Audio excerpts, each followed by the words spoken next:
নমস্কার বন্ধুরা, জ্যোতিকার রান্নাতে সকলকে স্বাগত। আজকে আমি প্রেসার কুকারে সুগার ফ্রি রসগোল্লা বানিয়ে দেখাবো। আর এই রসগোল্লাগুলো দিয়ে তৈরি করব সুগার ফ্রি দেওয়া বেকড রসগোল্লা। চলো তাহলে রেসিপিগুলো দেখে নিই। এখানে বন্ধুরা রসগোল্লা বানানোর জন্য 1 লিটার পরিমাণ ফুল ক্রিম দুধ নিয়ে নিলাম।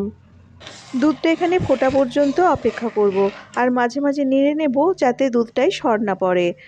এদিকে দুধটা ছানা কাটানোর জন্য এখানে আমি 1 টেবিল চামচ পরিমাণ ভিনিগার নিয়ে নিচ্ছি, আর ভিনিগারটার মধ্যে কিছুটা পরিমাণ জল মিশিয়ে নিচ্ছি। এটা দিয়ে দুধটা ছানাটা কাটিয়ে নিতে হবে। দুধটা দেখো এখানে ফুটে গেছে। এখন গ্যাসটাকে বন্ধ করে দুধটা 2 মিনিটের মতো ঠান্ডা করে নেব।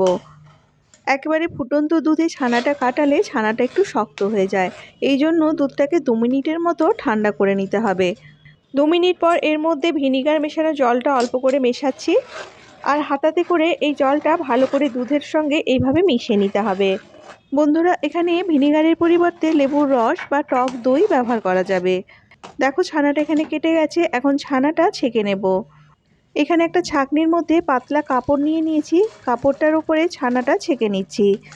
আর এখানে ছানাটা ছাঁকা হয়ে গেলে সঙ্গে সঙ্গে এটাকে ঠান্ডা জল দিয়ে ধুয়ে নিতে হবে। ঠান্ডা জল মানে রুম টেম্পারেচারে যে জলটা থাকবে সেই জলটা দিয়ে ছানাটা ভালো করে 2 থেকে 3 বার ধুয়ে নিতে হবে। দেখো বন্ধুরা, এখানে ছানাটা ভালো করে ধোয়া হয়ে গেছে। এখন কাপড়টাকে চারপাশ থেকে এভাবে একই জায়গায় করে নিয়ে ছানাটাকে একটু চেপে এর জলটা বের করে দিতে হবে। এখানে কিন্তু একবারই চিপতে হবে, বারবার চিপে জলটা বের করলে ছানাটার মধ্যে মাখনটা বেরিয়ে যাবে। জলটা চিপে বের করে দিয়েছি। এরপর ছানাটার চারিপাশে কাপড়টা এভাবে ঘুরিয়ে নিয়ে একটা গিঁট দিয়ে দিচ্ছি। এরপর এটাকে এইভাবে ঝুলিয়ে রেখে দেব আধ ঘন্টার মতো। আধ ঘন্টা হয়ে গেছে বন্ধুরা, ছানাটা থেকে জলটা ভালো করে ঝরে গেছে। এখন ছানাটাকে একটা থালার মধ্যে নিয়ে হাতে করে এভাবে একটু চটকে নিচ্ছি। 2 মিনিটের মতো ছানাটাকে এভাবে চটকে নেওয়ার পর এর মধ্যে দিয়ে দিচ্ছি 1 চামচ পরিমাণ সুজি, আর এর সঙ্গে দিয়ে দেব সুগার ফ্রি। এখানে আমি সুগার ফ্রি নিচ্ছি 1/4 চামচ পরিমাণ। আর বন্ধুরা, এখানে যদি সুগার ফ্রি ট্যাবলেট ব্যবহার করতে চাও তাহলে 4টে ট্যাবলেট এখানে ব্যবহার করতে হবে। তবে ট্যাবলেটটা অল্প একটু হাতে করে গুঁড়িয়ে নিয়ে এটা ছানাটার সঙ্গে এইভাবে মিশিয়ে দিতে হবে।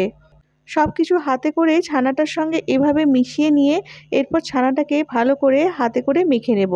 হাতের এই অংশটা দিয়ে ছানাটাকে একটু টেনে টেনে এইভাবে মেখে নিতে হবে। এখানে এইভাবে ছানাটা প্রায় 5 মিনিটের মতো ঘষে ঘষে মাখতে হবে। এখানে আমার 5 মিনিটের মতো মাখা হয়ে গেছে বন্ধুরা। খুব বেশি সময় ধরে কিন্তু এখানে ছানাটা মাখা যাবে না, তাহলে রসগোল্লাগুলো কিন্তু শক্ত হয়ে যাবে। ছানাটা মেখে নেওয়ার পর এটাকে ছোট ছোট টুকরো করে এভাবে ভাগ করে নিচ্ছি। এখানে আমি ছানাটা 9টা ভাগে ভাগ করে নিয়েছি। এখন ছানার বলগুলোকে দুটো হাতের মধ্যে এইভাবে একটু প্রেস করে ঘুরিয়ে ঘুরিয়ে গোল বলের মতো বানিয়ে নিতে হবে। আর বলটা এমনভাবে বানাতে হবে যাতে এর গায়ে কোনো দাগ না থাকে। দেখো বন্ধুরা, এখানে একটা বল তৈরি হয়ে গেছে, এটার গায়ে কিন্তু কোনো দাগ নেই। এই একই রকমভাবে আমি এখানে সব বলগুলো বানিয়ে নেব। বলগুলোর গাটা মসৃণ করার জন্য এখানে হাতের মধ্যে একটু জোরে চাপ দিয়ে ঘোরাতে হবে। বন্ধুরা, এখানে রসগোল্লাগুলো আমি প্রেসার কুকারে তৈরি করব। এর জন্য একটা 3 লিটারের কুকার নিয়ে নিয়েছি, আর কুকারের মধ্যে 6 কাপ পরিমাণ জল নিয়ে নিলাম। আর এর সঙ্গে দিয়ে দিচ্ছি 2 চামচ পরিমাণ সুগার ফ্রি পাউডার। সুগার ফ্রিটা দিয়ে জলটা ফোটা পর্যন্ত অপেক্ষা করব। জলটা এখানে ফুটে গেছে বন্ধুরা। এখন রসগোল্লাটা হাতের মধ্যে নিয়ে অল্প একটু ঘুরিয়ে এটা কুকারের মধ্যে দিয়ে দিতে হবে। রসগোল্লাগুলো এখানে একটু আগে তৈরি করেছি তো এই জন্য হাতের মধ্যে ঘুরিয়ে এটা কুকারের মধ্যে দিতে হবে। এখন কুকারের ঢাকাটা লাগিয়ে দিচ্ছি। এরপর আঁচটাকে কম করে দিয়ে 2টো সিটি দেওয়া পর্যন্ত অপেক্ষা করব।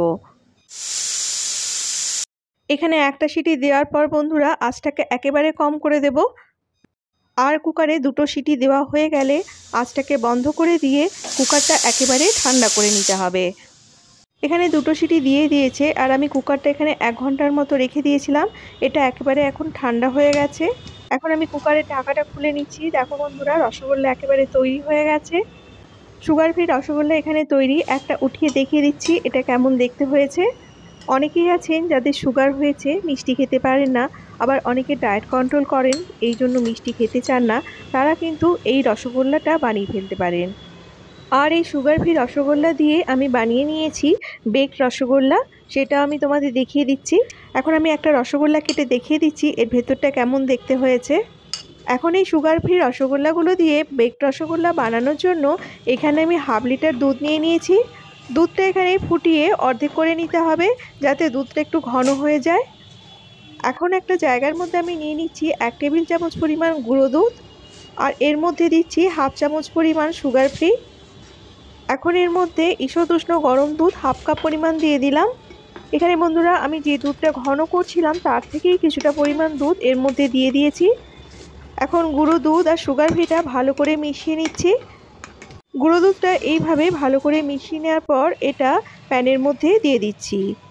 গুঁড়ো দুধটা কিন্তু এখানে ডাইরেক্ট দুধের মধ্যে দেওয়া যাবে না, এইভাবে দিলে এটা ভালো করে দুধের মধ্যে মিশে যাবে। গুঁড়ো দুধের মিশ্রণটা দিয়ে এটা 2 মিনিটের মতো ফুটিয়ে নিলেই এটা তৈরি হয়ে যাবে। ঘন দুধটা এখানে তৈরি হয়ে গেছে। এখন গ্যাসটাকে বন্ধ করে দেব। বেক রসগোল্লা বানানোর জন্য এখানে আমি একটা পাত্র নিয়ে নিয়েছি।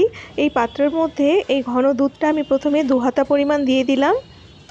এখন যে রসগোল্লাগুলো বানিয়েছি সেগুলো এইভাবে রসটা একটু চিপে নিয়ে দুধটার মধ্যে দিয়ে দিতে হবে।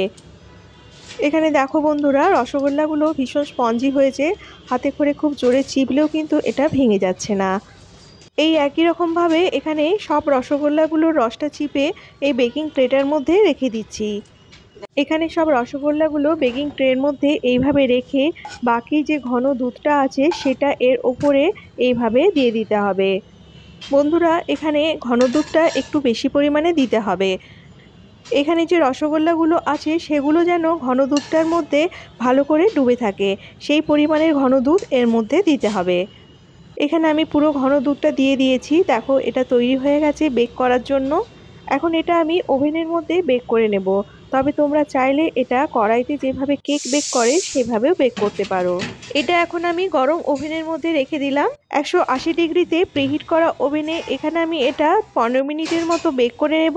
তারপর এটা 5 মিনিটের মতো গ্রিল বা টোস্ট করে নিচ্ছি। এটা বেক হয়ে গেলে বন্ধুরা আধ ঘন্টার মতো ওভেনের মধ্যে রেখে দিতে হবে। এটা ঠান্ডা হয়ে গেলে তারপর ওভেন থেকে বের করতে হবে। দেখো বন্ধুরা, এখানে বেকড রসগোল্লা তৈরি হয়ে গেছে। খুব সুন্দর একটা রং এসেছে এর উপরে। এখন এটাকে 2 ঘন্টার মতো ফ্রিজে একটু ঠান্ডা করে নেব, তারপরে এটা পরিবেশন করব।